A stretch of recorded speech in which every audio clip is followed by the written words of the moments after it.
सुप्रभात, नमस्कार। आप देख रहे हैं टॉप न्यूज। आपके साथ मैं हूं पराक्रम सिंह शेखावत। टॉप न्यूज में हम आपको बताएंगे देश दुनिया की तमाम बड़ी खबरें, साथ ही बताएंगे बिजनेस और खेल जगत से जुड़े समाचार भी। लेकिन शुरुआत करते हैं टॉप न्यूज हेडलाइंस के साथ।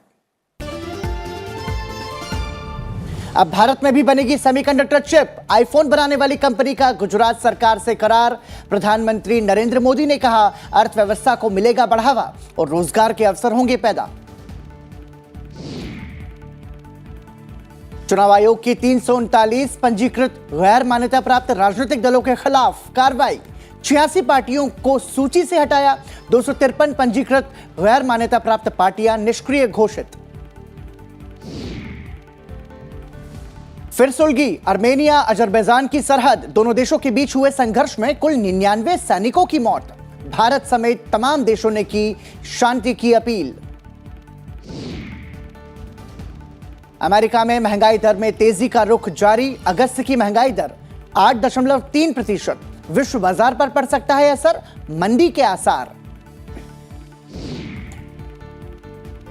और देश मना रहा है आज हिंदी दिवस। लोकसभा अध्यक्ष ने दी शुभकामनाएं। गृह मंत्री अमित शाह सूरत में करेंगे हिंदी दिवस समारोह का उद्घाटन। और अब खबरें विस्तार से।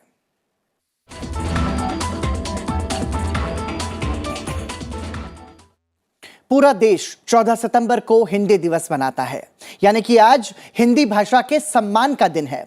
भारत विविधताओं वाला देश है, जहां सभी लोग अलग अलग भाषाएं, अलग अलग रीति रिवाजों का पालन करते हैं, लेकिन देश के 77% लोग हिंदी बोलते, समझते और लिखते हैं। पूरे विश्व में भी हिंदी तीसरी सबसे अधिक बोले जाने वाली भाषा है। देश में हिंदी भाषा के उत्थान के लिए 14 सितंबर 1949 को हिंदी को राजभाषा का दर्जा दिया गया था। यह कारण है कि हर साल 14 सितंबर को हिंदी दिवस मनाया जाता है। राष्ट्रभाषा प्रचार समिति की सिफारिश के बाद से 1953 के बाद हर साल 14 सितंबर को हिंदी दिवस के रूप में मनाया जाने लगा। हिंदी दिवस के उपलक्ष्य में लोकसभा अध्यक्ष ओम बिरला ने हिंदी दिवस की शुभकामनाएं दी हैं। लोकसभा अध्यक्ष ने ट्वीट कर लिखा कि हिंदी भाषा आज पूरी दुनिया में समृद्ध हो रही है और यह भारत की समृद्धि का प्रतीक है। साथ ही गृह मंत्री अमित शाह ने भी हिंदी दिवस पर देशवासियों को शुभकामनाएं देते हुए एक वीडियो संदेश दिया है। राजभाषा विभाग द्वारा जन साधारण के लिए लीला हिंदी प्रवाह मोबाइल ऐप तैयार किया गया है, जिससे अपनाकर 14 विभिन्न भाषा भाषी अपनी अपनी मातृभाषा से निःशुल्क हिंदी सीख सकते हैं। राजभाषा विभाग के ई महाशब्दकोश में 90,000 शब्द सम्मिलित किए गए हैं और ई सरल हिंदी वाक्य कोश में 9,000 वाक्य शामिल है। और इसके साथ ही आज गृह मंत्री अमित शाह सूरत के पंडित दीनदयाल उपाध्याय इंडोर स्टेडियम में 2 दिवसीय अखिल भारतीय राजभाषा सम्मेलन का उद्घाटन करेंगे। हिंदी के महासम्मेलन में देश भर से 9,000 अधिकारियों समेत हिंदी भाषा के विद्वानों की उपस्थिति रहेगी।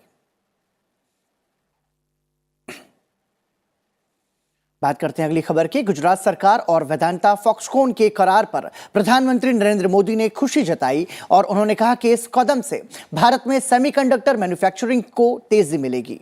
प्रधानमंत्री नरेंद्र मोदी ने यह भी कहा कि गुजरात सरकार और वेदांता फॉक्सकॉन ग्रुप के बीच सेमीकंडक्टर बनाने के लिए हुए समझौते से अर्थव्यवस्था को बढ़ावा मिलेगा और रोजगार के अवसर पैदा होंगे। प्रधानमंत्री ने ट्वीट पर कहा कि इस बारे में 1,54,000 करोड़ रुपए के समझौता ज्ञापन पर हस्ताक्षर किया जाना भारत के महत्वाकांक्षी सेमीकंडक्टर विनिर्माण की दिशा में एक महत्वपूर्ण कदम है। उन्होंने कहा कि इससे देश में सहायक उद्योगों के लिए अनुकूल माहौल बनाने और सूक्ष्म, लघु और मध्यम उद्यमों को सहायता मिलेगी।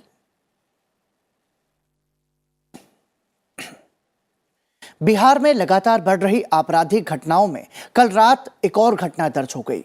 बेगूसराय में 2 साइको शूटर्स ने 11 लोगों को गोली मार दी, जिससे एक व्यक्ति की मौत हो गई। बिहार में ऐसी पहली घटना है जो 2 अपराधों बाइक चलाते हुए करीब 30 किलोमीटर तक गोलीबारी करते रहे और रास्ते में आने वाले लोगों को अंधाधुंध गोलियां मारते रहे। इस घटना में एक शख्स की मौत हो गई। सभी घायलों का निजी नर्सिंग होम में इलाज चल रहा है। पहली घटना बछवाड़ा थाना क्षेत्र के गोधना की है। यहां बाइक सवार दोनों साइको शूटर्स ने 3 राहगीरों को गोली मार दी। दूसरी घटना तेघरा थाना क्षेत्र के आधारपुर के समीप है। यहां NH 28 पर दीपक कुमार और विकास कुमार को अलग अलग जगहों पर गोली मार दी गई।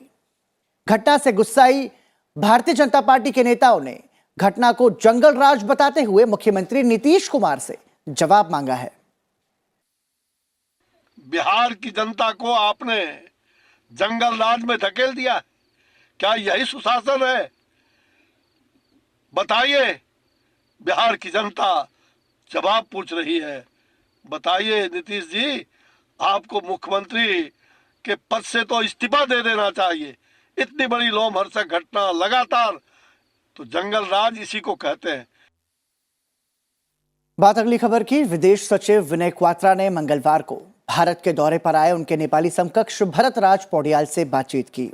दोनों देशों के बीच सचिवों ने व्यापार से लेकर संपर्क, संस्कृति और लोगों के स्तर पर संबंध सहित द्विपक्षीय सहयोग के विभिन्न पहलुओं का जायजा लिया। पौडियाल 13 सितंबर से 2 दिवसीय भारत यात्रा पर हैं। विदेश मंत्रालय ने बताया कि दोनों देशों के विदेश सचिवों ने विभिन्न परियोजनाओं में हुई प्रगति की सराहना की। मंत्रालय ने बताया कि क्वात्रा और पौडियाल ने अप्रैल में नेपाली प्रधानमंत्री शेर बहादुर देउबा की भारत यात्रा और मई में भारत के प्रधानमंत्री नरेंद्र मोदी की लुम्बिनी यात्रा के दौरान घोषित पहलों के क्रियान्वयन की भी समीक्षा की। कोयला मंत्रालय ने वाणिज्यिक कोयला खनन नीलामी के तहत 5 राज्यों की 8 खदानों की ई नीलामी की है। छत्तीसगढ़, झारखंड, महाराष्ट्र, ओडिशा और मध्य प्रदेश में स्थित इन खदानों का कुल कोयला भंडार 2157 मिलियन टन है। कोयला मंत्रालय ने बताया कि छत्तीसगढ़ में सुरसा खदान, महाराष्ट्र की दाहेगांव, मकरधोकरा 4 और मरकी मंगली 4 खदानें, झारखंड की जितपुर और बसंतपुर खदानें, मध्य प्रदेश की बंधा उत्तर खदान और ओडिशा की रामपिया और डिपसाइड की रंपिया खदान की ई नीलामी की गई। मंत्रालय ने बताया कि ओडिशा में रंपिया और डिपसाइड में सबसे ज्यादा 117 करोड़ 94 लाख टन से अधिक के भंडार हैं। केंद्र सरकार का निकट भविष्य में 107 से अधिक कोयला ब्लॉकों की नीलामी का लक्ष्य है। ऊर्जा जरूरतों को पूरा करने और औद्योगिक विकास को बढ़ावा देने में आत्मनिर्भरता हासिल करने के उद्देश्य से प्रधानमंत्री नरेंद्र मोदी ने जून 2020 में वाणिज्यिक खनन के लिए कोयला खदानों की नीलामी शुरू की थी। आपको बता दें कि दुनिया का चौथा सबसे बड़ा कोयला भंडार होने के बावजूद भारत कोयले का दूसरा सबसे बड़ा आयातक है। वित्त मंत्री निर्मला सीतारमण ने कहा है कि सरकार भारत में उद्योगों और निवेश लाने के लिए हर कदम उठाएगी। उन्होंने कहा कि आरबीआई ने हाल ही में एक तंत्र की घोषणा की थी, जिसके बाद कई देशों में रुपयों में द्विपक्षीय व्यापार करने में रुचि दिखाई है।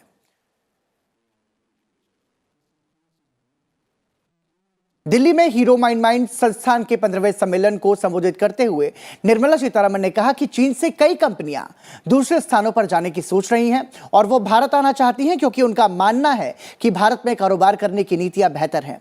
वित्त मंत्री ने कहा कि विदेश प्रत्यक्ष निवेश और विदेश कार्यों से संबंधित निवेश आ रहा है। दूसरे देश मानते हैं कि भारत निवेश के लिए उपयुक्त स्थान है। That we are lots more open with the Indian economy. Lots more open in the way we are talking to countries. We are willing to have our digital platforms become interoperable between countries to enable cross-border transactions. So there are several tools which didn't exist earlier, through which Indian economy is getting opened up. सरकार ने कहा है कि आवश्यक दवाओं की राष्ट्रीय सूची NLEM में 34 नई अतिरिक्त दवाओं को शामिल करने से कई कैंसर रोधी दवाएं, एंटीबायोटिक्स और टीके अब और अधिक किफायती हो जाएंगे और इससे मरीजों का खर्च घटेगा। संक्रमण रोधी दवाएं इवोमैक्टिन, मोपिरोसिन और मेरोपेनम को भी सूची में शामिल किए जाने के साथ अब ऐसी कुल दवाओं की संख्या 384 हो गई है। 4 प्रमुख कैंसर रोधी दवाएं बेंडामुस्ट्राइन, हाइड्रोक्लोराइड, इरिनेटोकिन, HCI ट्राइहाइड्रेट, लेनोलेडोमाइड और ल्यूप्रोलाइड एसिटेट, मनोचिकित्सा संबंधी दवाओं, निकोटिन रिप्लेसमेंट थेरेपी और ब्यूप्रेनोर्फिन को भी सूची में जोड़ा गया है। हालांकि 26 दवाओं जैसे रेनिटिडिन, सुक्राल्फेट, व्हाइट पेट्रोलिटम, एटेनोलोल और मेथिडोल्पा को संशोधित सूची से हटा लिया गया है। लगभग इसकी लागत की जो प्रभावशीलता और बेहतर दवाओं की उपलब्धता के मापदंडों के आधार पर इन दवाओं को सूची से बाहर किया गया है। NLEM से हटाने के मानदंड में भारत में प्रतिबंध, सुरक्षा को लेकर चिंताएं, एंटी माइक्रोबायल के मामले, बीमारियों की स्थिति, दवा प्रतिरोधी जैसे विषयों पर गौर किया जाता है। स्वास्थ्य मंत्री मनसुख मांडविया ने दिल्ली में वर्ष 2022 की नई NLEM जारी की। इस मौके पर उन्होंने कहा कि यह सूची स्वास्थ्य देखभाल के सभी स्तरों पर किफायती और बेहतर दवाएं उपलब्ध कराने में महत्वपूर्ण भूमिका निभाती है। उन्होंने कहा कि इन दवाओं से स्वास्थ्य देखभाल की गुणवत्ता में भी सुधार होगा।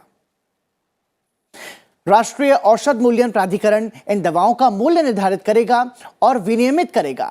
इससे लोगों को अच्छी और सस्ती दवाएं उपलब्ध हो सकेंगी। दवाओं को 27 श्रेणियों में बांटा गया है। कोविड महामारी के बाद की समस्याओं से निपटने के लिए आवश्यक दवाओं की नई श्रेणी भी बनाई गई है।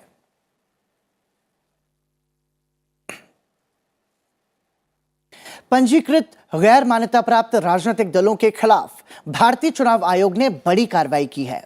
चुनाव आयोग ने 86 बिना अस्तित्व वाले पंजीकृत गैर मान्यता प्राप्त राजनीतिक दलों को हटा दिया है। इसके साथ ही 253 पंजीकृत गैर मान्यता प्राप्त राजनीतिक दलों को निष्क्रिय घोषित कर दिया गया है। 25 मई को शुरू की गई कार्रवाई को जारी रखते हुए चुनाव आयोग ने अब तक 537 पंजीकृत गैर मान्यता प्राप्त राजनीतिक दलों के खिलाफ कार्रवाई की है। 25 मई को 87 और 20 जून को 111 ऐसे दलों को सूची से हटा दिया था। पंजीकृत गैर मान्यता प्राप्त राजनीतिक दल ऐसी पार्टियां होती हैं जो क्षेत्रीय दल बनाने के लिए विधानसभा या आम चुनावों में पर्याप्त प्रतिशत वोट हासिल नहीं कर पाती, या वो दल जिन्होंने पंजीकृत होने के बाद से चुनाव नहीं लड़ा है। और अब खबर पश्चिम बंगाल से। पश्चिम बंगाल विधानसभा में विपक्ष के नेता शुभेंदु अधिकारी को राज्य सचिवालय नबन्ना तक बीजेपी के मार्च के दौरान सतनागाछी जाने की कोशिश करते समय हिरासत में ले लिया गया। मार्च के दौरान भाजपा कार्यकर्ताओं की पुलिस के साथ झड़प हुई। इसमें कई लोग घायल हो गए। राज्य में तृणमूल कांग्रेस सरकार के भ्रष्टाचार के खिलाफ नबन्ना अभियान में हिस्सा लेने के लिए राज्य भर से बीजेपी समर्थक कोलकाता और हावड़ा पहुंचे। बीजेपी के नेता और सांसद लौकेट चटर्जी और पार्टी नेता राहुल सिन्हा को भी हिरासत में लिया गया। उन्हें सचिवालय के पास सेकंड हुगली ब्रिज के नजदीक पुलिस प्रशिक्षण स्कूल के सामने रोका गया। हालांकि पश्चिम बंगाल पुलिस ने बीजेपी के नबन्ना चलो अभियान के तहत जुलूस को राज्य सचिवालय तक पहुंचने की अनुमति नहीं दी है। अभियान में शामिल होने के लिए बीजेपी के कार्यकर्ताओं को कोलकाता ले जा रही बसें पुलिस ने उत्तर 24 परगना जिले में रोक दी। भारत 1 साल के लिए G20 समूह की अध्यक्षता करेगा। इसकी अवधि इस वर्ष 1 दिसंबर से अगले वर्ष 30 नवंबर तक होगी। इस दौरान G20 समूह की करीब 200 से अधिक बैठकें आयोजित होने की संभावना है। G20 समूह के शासनाध्यक्षों और सरकार का सम्मेलन अगले वर्ष 9 और 10 सितंबर को दिल्ली में आयोजित किया जाएगा। G20 समूह विश्व की प्रमुख विकसित और विकासशील अर्थव्यवस्थाओं का अंतर सरकारी मंच है। इसमें कोरिया, मैक्सिको, रूस, सऊदी अरब, दक्षिण अफ्रीका, तुर्की, ब्रिटेन, अमेरिका और यूरोपीय संघ शामिल है।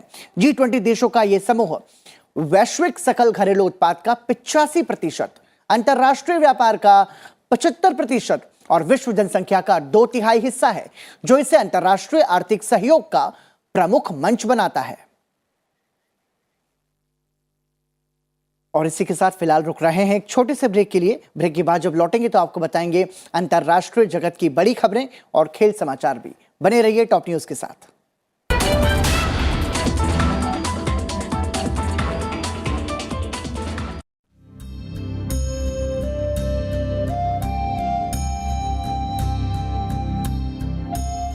India became free 75 years ago. We all know we have fundamental rights. Do you also know that we have fundamental duties?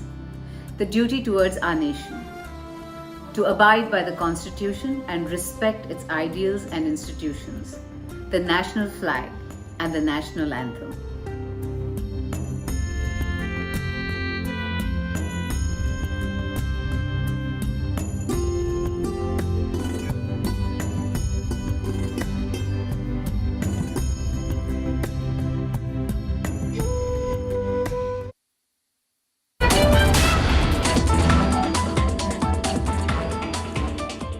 Break के बाद एक बार फिर आपका स्वागत। आप देख रहे हैं टॉप न्यूज और अंतर्राष्ट्रीय खबरों से पहले एक नजर टॉप 10 हेडलाइंस पर। उपराष्ट्रपति जगदीप धनखड़ आज सुबह नेशनल डिफेंस कॉलेज में मुख्य अतिथि के रूप में शामिल होंगे और India core values, interest and objectives विषय पर व्याख्यान देंगे। और साथ ही शाम 6 बजे वीपी हाउस में 2020 बैच के 175 आईएएस अधिकारियों से बातचीत करेंगे। कांग्रेस की भारत जोड़ो यात्रा को शुरू हुए अभी एक सप्ताह हुआ है। इतने ही दिनों में कई विवाद जन्म ले चुके हैं। अभी 143 दिनों की यात्रा बाकी है और अब इस यात्रा और कांग्रेस पार्टी को लेकर एक और विवाद खड़ा हो गया है। राष्ट्रीय बाल अधिकार संरक्षण आयोग एनसीपीसीआर ने चुनाव आयोग से कांग्रेस और राहुल गांधी के खिलाफ कार्रवाई करने की मांग की है। फ्रांस के विदेश मंत्री आज दोपहर 1 बजे नई दिल्ली के हैदराबाद हाउस में विदेश मंत्री डॉक्टर एस जयशंकर के साथ बातचीत करेंगे। राष्ट्रीय स्वयंसेवक संघ के प्रमुख मोहन भागवत भारतीय विचार मंच नामक एक संगठन द्वारा आयोजित संगोष्ठी में हिस्सा लेने के लिए आज एक दिन के लिए अहमदाबाद की यात्रा पर होंगे। गुजरात विश्वविद्यालय में स्वाधीनता से स्वतंत्रता की ओर बहुआयामी विमर्श विषय पर संगोष्ठी होगी। वहां मोहन भागवत संबोधित करेंगे। जयपुर ऑल इंडिया मजलिस-ए-इत्तेहाद उल मुस्लिमीन के राष्ट्रीय अध्यक्ष असदुद्दीन ओवैसी आज से राजस्थान के 2 दिवसीय दौरे पर रहेंगे, जहां उनका कई जगह सभाएं करने का कार्यक्रम है। ओवैसी यहां पार्टी कार्यालय में पदाधिकारियों की बैठक लेंगे, फिर जालूपुरा के इलाके में जनसंपर्क करेंगे।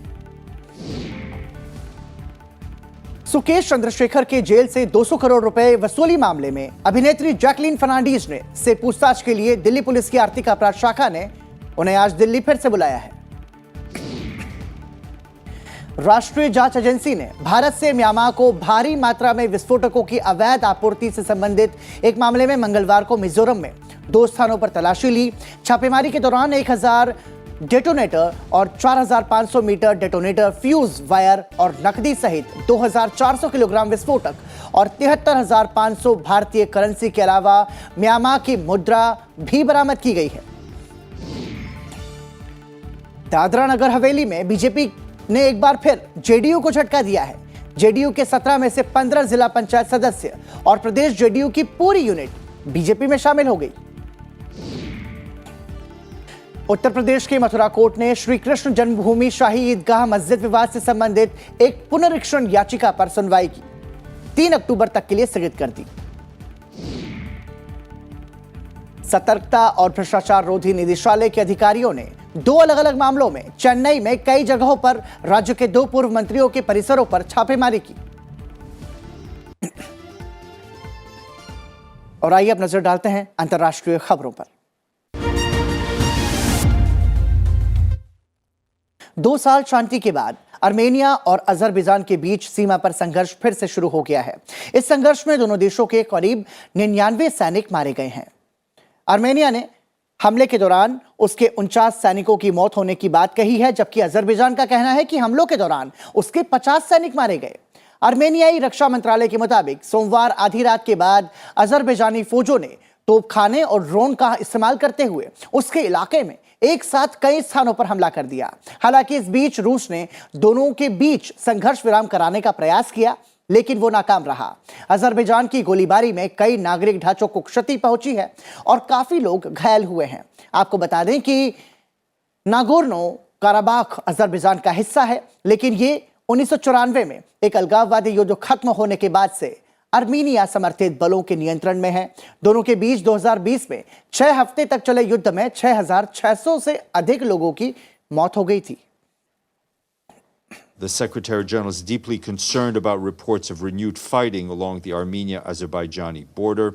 He calls on the sides to take immediate steps to de-escalate tensions, exercise maximum restraint, and resolve any outstanding issues through dialogue within existing formats. We've long said, but it remains, I think, important, and it needs to be said again, that there can be no military solution to this conflict. We urge restraint from any further military hostilities. We also encourage both governments to reestablish direct lines of communications across diplomatic and military channels, and to recommit to a diplomatic process to resolve the crisis. Pakistan के अशांत खैबर पख्तूनख्वा जिले में एक विस्फोट में शांति समिति के एक सदस्य और 2 पुलिस अधिकारियों समेत कम से कम 5 लोग मारे गए हैं। सुरक्षा अधिकारियों के मुताबिक बड़ा बंदाई इलाके में हुए विस्फोट में खान, उनके सुरक्षा गार्ड और 2 पुलिस अधिकारियों की मौत हो गई। पुलिस ने दोषियों की गिरफ्तारी के लिए तलाशी अभियान शुरू कर दिया है। अभी तक किसी आतंकी संगठन ने हमले की जिम्मेदारी नहीं ली है। खैबर पख्तूनख्वा प्रांत के मुख्यमंत्री महमूद खान ने घटना की निंदा की है और विस्तृत रिपोर्ट मांगी है। पिछले साल अगस्त में अमेरिकी बलों की वापसी के बाद तालिबान के काबुल पर कब्जा करने के बाद से पाकिस्तान ने सुरक्षा बलों पर लक्षित हमलों में तेजी देखी है। ब्रिटेन की दिवंगत महारानी एलिजाबेथ द्वितीय का आज उनकी शव यात्रा निकाली जाएगी, जिसके तहत महारानी के ताबूत को बकिंघम पैलेस में वेस्टमिंस्टर एबे यानी कि संसद परिसर ले जाया जाएगा। महारानी का राजकीय अंतिम संस्कार 19 सितंबर को वेस्टमिंस्टर एबे में होगा। इससे पहले ब्रिटेन की दिवंगत महारानी एलिजाबेथ द्वितीय का ताबूत मंगलवार को स्कॉटलैंड के एडिनबर्ग से लंदन पहुंचा। इस दौरान महारानी को श्रद्धांजलि देने के लिए रास्ते में हजारों लोगों की भीड़ एकत्र रही। सोमवार को उनका ताबूत एडिनबरा के सेंट गाइल चर्च ले जाया गया था। इस दौरान उनके अंतिम दर्शन के लिए चर्च के बाहर बड़ी संख्या में लोग जुटे थे। इसके अलावा दुनिया के 500 अति विशिष्ट विदेशी नागरिकों के भी जुटने की संभावना है। और अंतर्राष्ट्रीय खबरों के बाद अब नजर डालते हैं आर्थिक जगत की खबरों पर।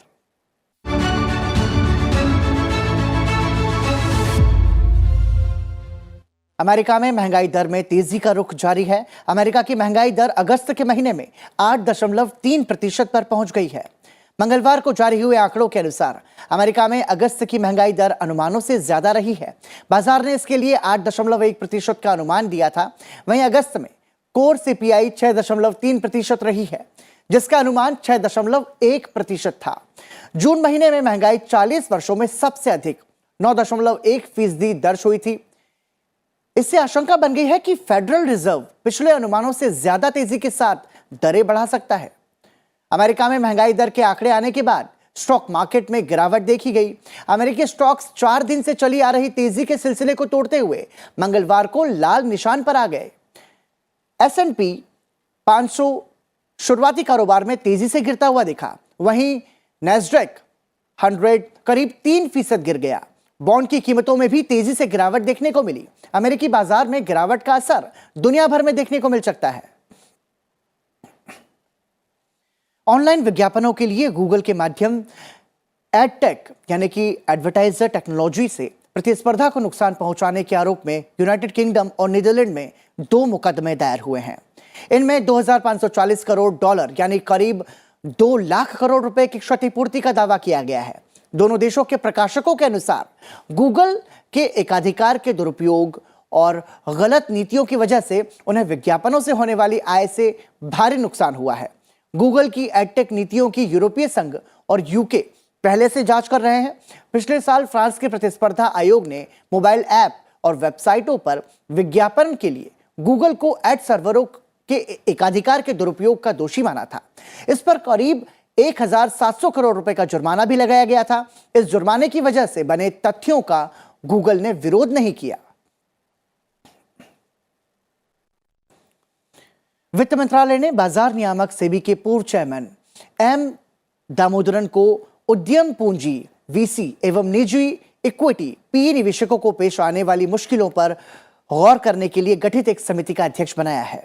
सरकार की एक तरफ से मंगलवार को जारी एक अधिसूचना के मुताबिक दामोदरन की अगुवाई वाली यह 6 सदस्यीय समिति वीसी और पीई कोषों की तरफ से निवेश बढ़ाने के संबंध में सुझाव देगी।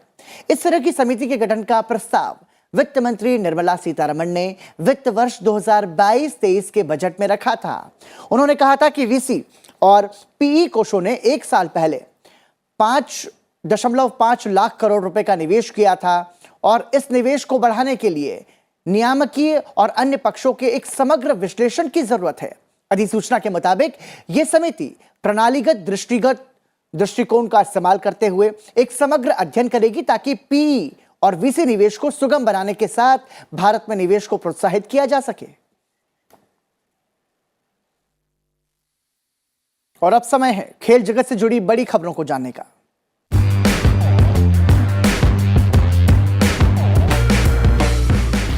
और खेल जगत की शुरुआत एक अच्छी खबर से। इंग्लैंड महिला टीम के खिलाफ डर्बी में खेले गए दूसरे T20 मुकाबले को भारतीय टीम ने 8 विकेट से जीत लिया है। पहले बल्लेबाजी करते हुए इंग्लैंड की महिला टीम ने 20 ओवर में 6 विकेट खोकर 142 रन बनाए। टीम इंडिया की तरफ से स्नेहा राणा ने 3 विकेट हासिल किए। वहीं जवाब में उतरी भारतीय महिला टीम ने 16 ओवर और 4 गेंदों में 2 विकेट खोकर लक्ष्य हासिल कर लिया। भारतीय टीम की तरफ से बल्लेबाजों ने स्मृति मंधाना ने शानदार बल्लेबाजी करते हुए नाबाद 79 रनों की पारी खेली। इस जीत के साथ ही 3 मैचों की T20 सीरीज में दोनों टीमें 1-1 की बराबरी पर आ गई हैं। सीरीज का तीसरा और आखिरी मुकाबला 15 सितंबर को ब्रिस्टल में खेला जाएगा। दोनों ही टीमों की कोशिश तीसरे और निर्णायक मुकाबले को जीत सीरीज अपने नाम करने की होगी।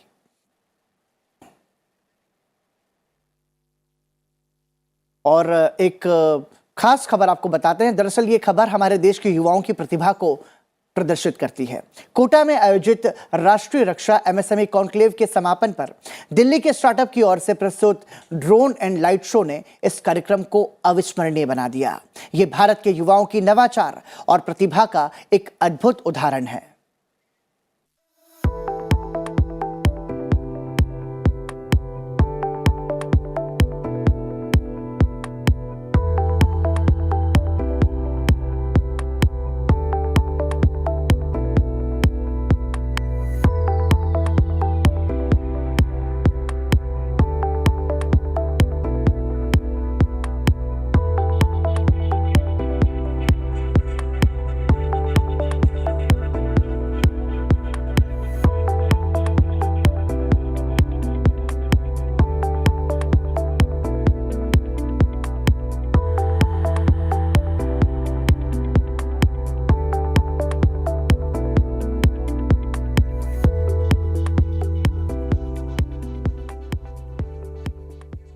तो देखा आपने कैसे ड्रोन एंड लाइट शो से भारत के नक्शे सहित विभिन्न सुंदर आकर्षित करने वाली आकृतियां, ये भारत के युवाओं की प्रतिभा का एक प्रदर्शन हम सभी ने देखा। और इसी के साथ अब आखिर में आपको छोड़े जाते हैं आज के दिन से जुड़े इतिहास के साथ। आप 14 सितंबर यानी कि आज की तारीख का इतिहास देखिए। मुझे दीजिए इजाजत। आज हिंदी दिवस है। संसद टीवी की तरफ से उसके सभी दर्शकों को हिंदी दिवस की शुभकामनाएं। हिंदी के प्रति सम्मान जरूर रखिए। नमस्कार। 14 सितंबर साल 1949 को संविधान सभा ने हिंदी को राजभाषा के तौर पर मान्यता दी। आज ही के दिन इसे भारत गणराज्य की आधिकारिक भाषा के रूप में अपनाया गया। इसलिए हर साल 14 सितंबर को हम हिंदी दिवस मनाते हैं। हिंदी दिवस के मौके पर भारत सरकार पूरे 15 दिन का हिंदी पखवाड़ा मनाती है। संविधान के अनुच्छेद 343 के तहत हिंदी को राजभाषा बनाया गया है। चीनी, स्पेनिश और अंग्रेजी के बाद हिंदी दुनिया की चौथी सबसे ज्यादा बोली जाने वाली भाषा है। 14 सितंबर साल 2000 में भारत रत्न अटल बिहारी वाजपेयी अमेरिकी कांग्रेस को संबोधित करने वाले भारत के चौथे प्रधानमंत्री बने। इसके साथ ही वे अमेरिका के दोनों सदनों की संयुक्त बैठक को संबोधित करने वाले तीसरे प्रधानमंत्री बने।